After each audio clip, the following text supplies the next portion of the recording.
Okay, so this time we'll analyze a game between Ogard and Flesh.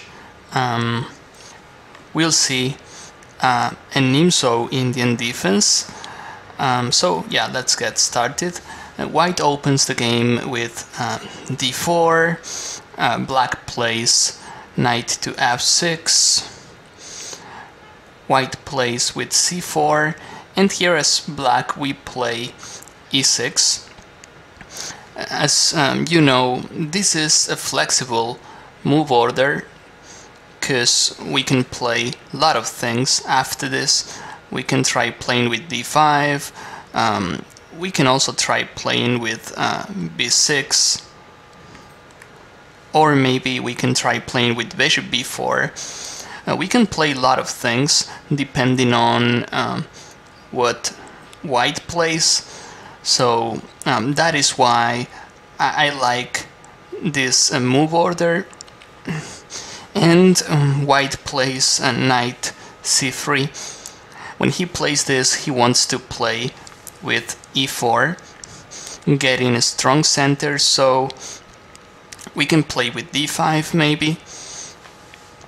This is stopping e4,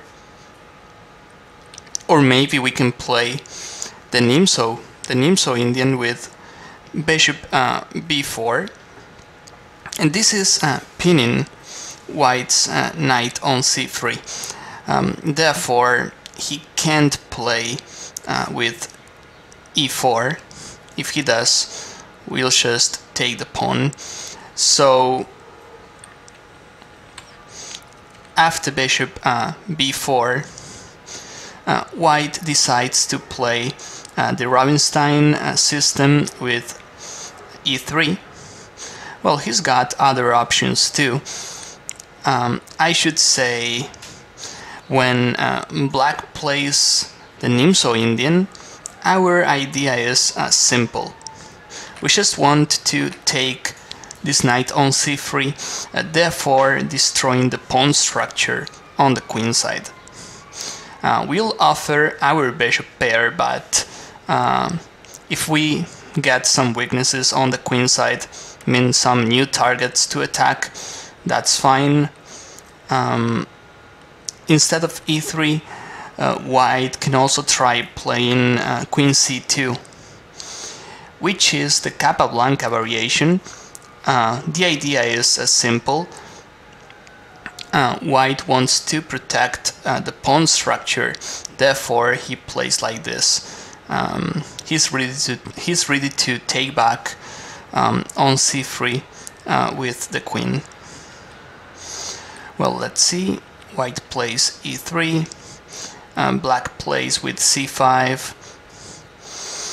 Well, here, against this system, we have a lot of moves, a lot of possible moves, but the move order doesn't matter much. In fact, we can try playing with c5, d5, we can castle. It's like, you'll see, we'll play d5 later. It's not making a big difference. White plays bishop to d3, black castles, and knight to f3. Well, white, he can also try playing with the knight to e2 maybe, therefore connecting the knights. That is a possibility too. Knight f3. As black, we play d5, white castles, and then c takes d4. So, well, till this point we have been following theory. As I said before, we have a lot of lines to analyze here, but let's try to understand this position from the strategy point of view. when we take on d4,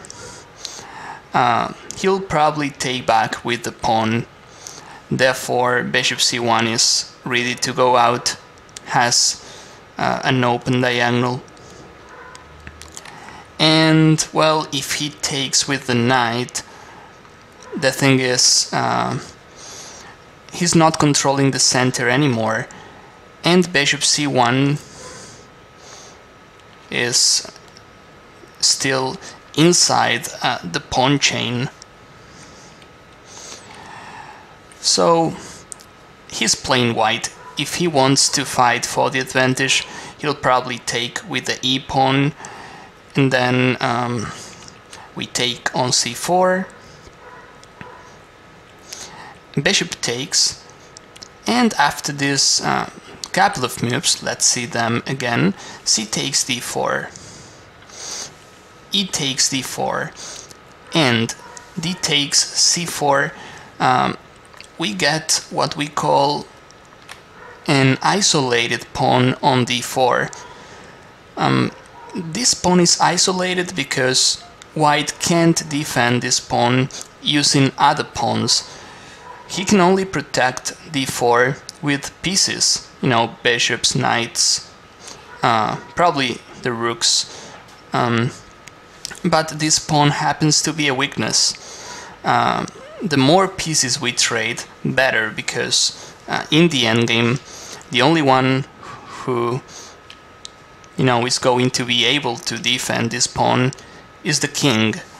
So against the isolated pawn, our strategy should be trading some pieces off. We should also blockade this pawn, so this pawn can't advance.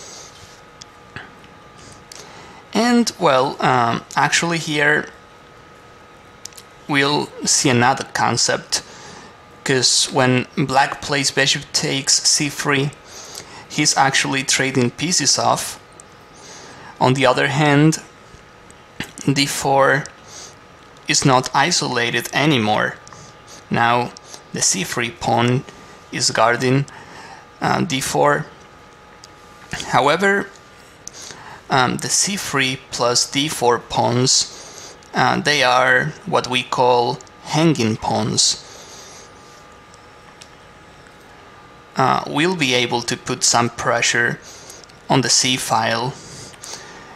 The c3 pawn is kind of backwards too, can only be protected by pieces, and our strategy should be placing the rooks on the d and c files.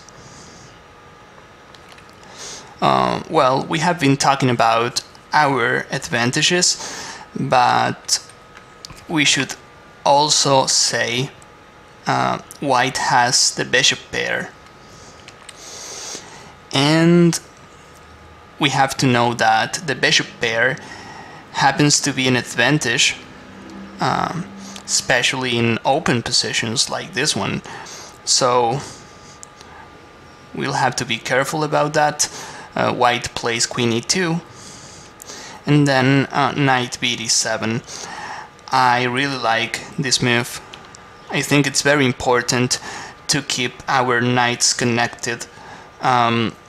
The natural move, knight c6 for instance, is not good, because he'll play something like this, and then we don't have a natural way of defending this knight, and if white takes it, he'll be destroying our kingside. So that is why knight b7 is much better.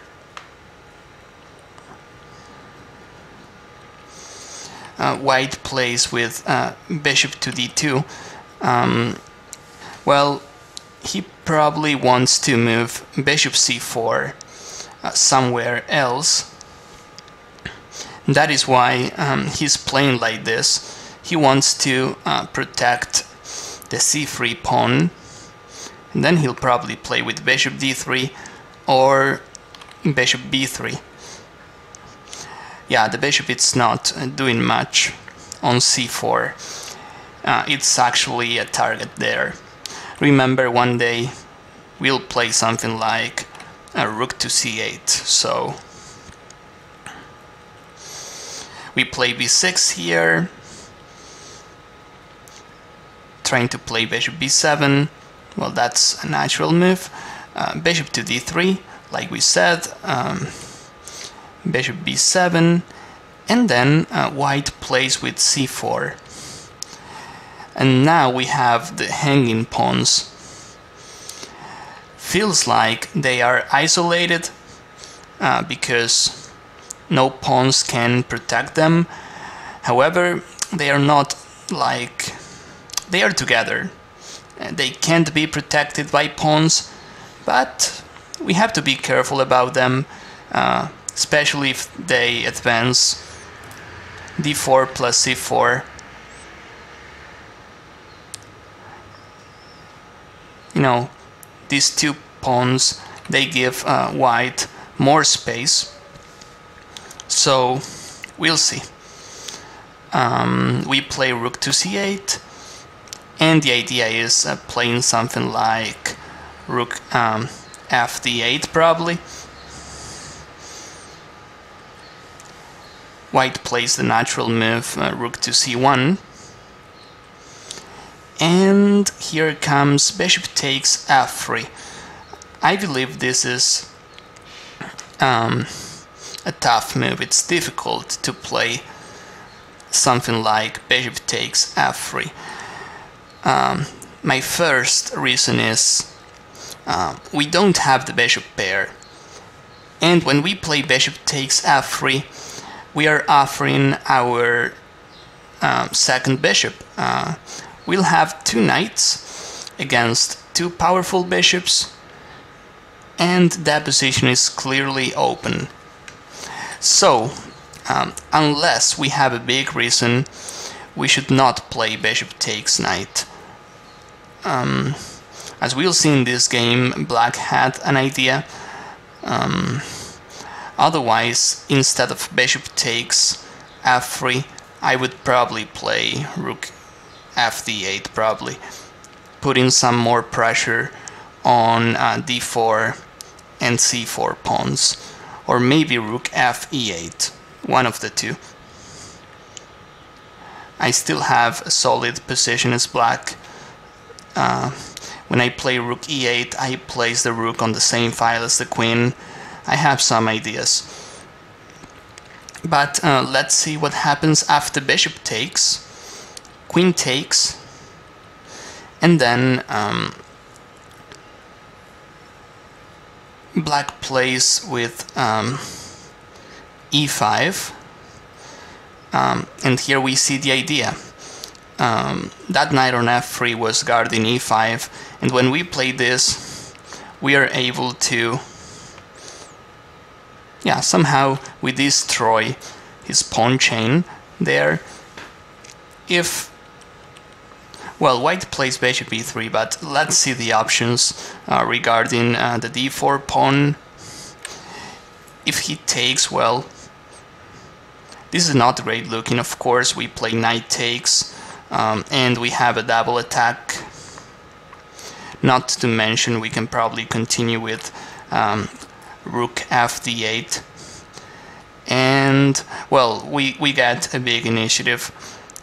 We have to also mention this c4 pawn is not great looking. It's now isolated, so I think here we have an advantage. And if he plays d5, which I think it's the best move, I guess black wanted to play with e4, which is tricky.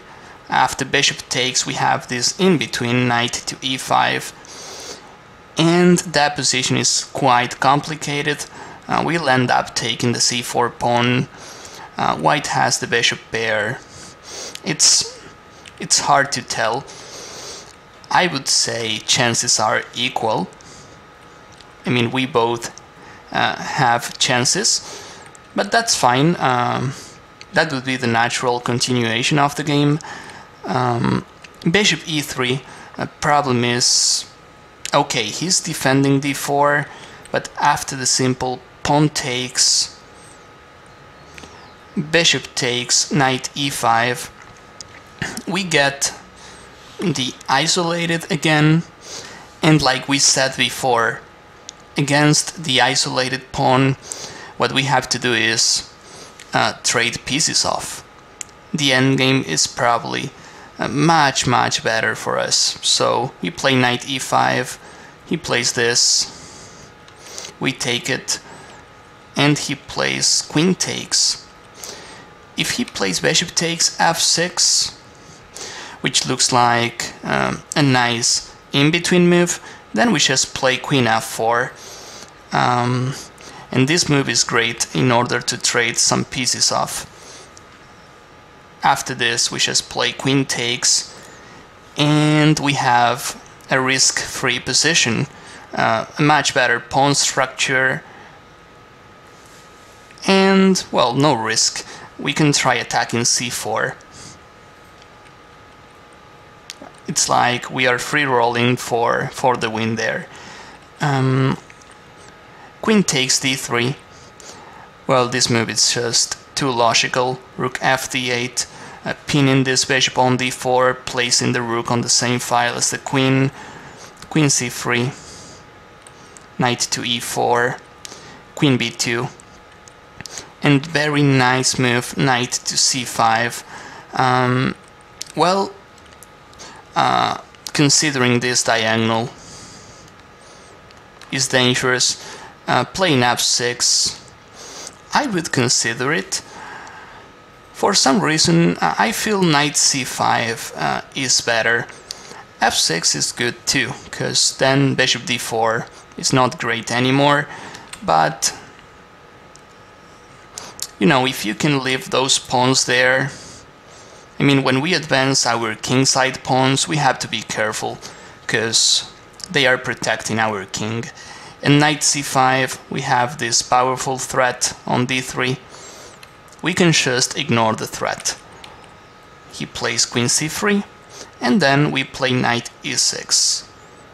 Again, there's no need of playing f6. We can just defend g7 with this move. Bishop to e3, and rook d6. We have a lot of ideas, like doubling up on the d file. The other idea could be doubling up on the c file, targeting this c4 pawn, which is his main weakness, of course. And I would also like to say that our knight is dominating his bishop. Usually it's not like this. I mean, usually the bishop is dominating the knight. However, that bishop on e3, I don't like that bishop much. Here, queen d7. Well, we keep on adding new threats. Also, rook d3 looks interesting. Queen b4, rook d3. He tries playing a4. Well, if he trades all the pawns off on the queen side, then it's probably a draw. We have 3 against 3 on the king side. But as we said before, that bishop on e3 is not great looking. And believe it or not, his king side is kind of weak. If he had the knight on f3, which is the best defender, then things would be different, but here we can just attack. Of course, we want to play f4, and when he plays c3, we can just play f4 anyway. We don't mind sacrificing a pawn, but we'll just open his king's position, and that is what matters. He takes this way. I think if he takes with the bishop, it's easier. Apart from knight d4, which is great looking, I would just take, and then I can play it like this.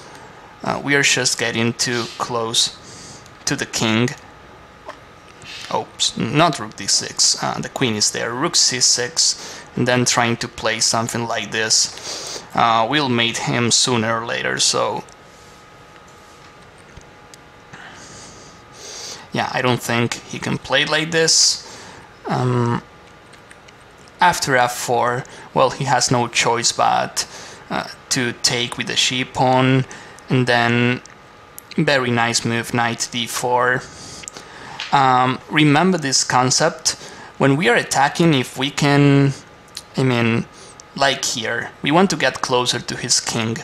When we play knight d4, we create a threat. So it's like we win a tempo. He has like only move. If you can limit your opponent's choices, that's better. Here we don't have to take the bishop because we can check, and then we give another check. Suddenly in 2 moves our queen is on f3, and we are ready to mate him on the she file. We can also take on d4. Worst scenario, we take the bishop and we have a better position. However, our king on g8 is safe. We can afford playing something like rook c6, trying to play rook e6, and then he plays the only move, f5, trying to deviate our queen from f3 and also stopping rook g6. But we take on d4, we still have this threat. He has to play h3 only move, but anyway, we play rook g4, and after pawn takes, then rook h6. And there's no way white can stop the mate on h1, so let's see this combination again. I think it's very nice, and it's clear. No chance white can stop this. Since we played f4, white couldn't do better than this. Pawn takes, knight d4, attacking the rook. Bishop takes, we check again, and then we are ready to mate him. Again, the mate is there, and simple. When we have a solid foundation and we play logical moves, things like this can happen. So basically I think this game, white the main mistake was playing, well, long time ago here, this bishop e3 in the middle game. After this we had a target, and thanks to this target we were able to first get a better endgame or pre-endgame, and suddenly a strong attack on the king side. So, well, I hope you enjoyed this one, and we'll keep on studying in next videos. Thank you. This is Grandmaster Damian Lemos here for onlinechesslessons.net. First of all, I hope you enjoyed this video. If you would like to receive more free chess videos from us, you can just click the subscribe button below. I would also highly recommend signing up for my free mail course, the 10 Grandmaster Secrets to Dominate Chess. During this exclusive course from onlinechesslessons.net, I'll share with you my own Grandmaster shortcuts to effective attacking, defending, and growth hacks to improving your chess without complicated books or memorization. So sign up by clicking the sidebar on the right, and I know you won't be disappointed. Once more, this is Damian for onlinechesslessons.net, and I'll see you in my videos. Thank you.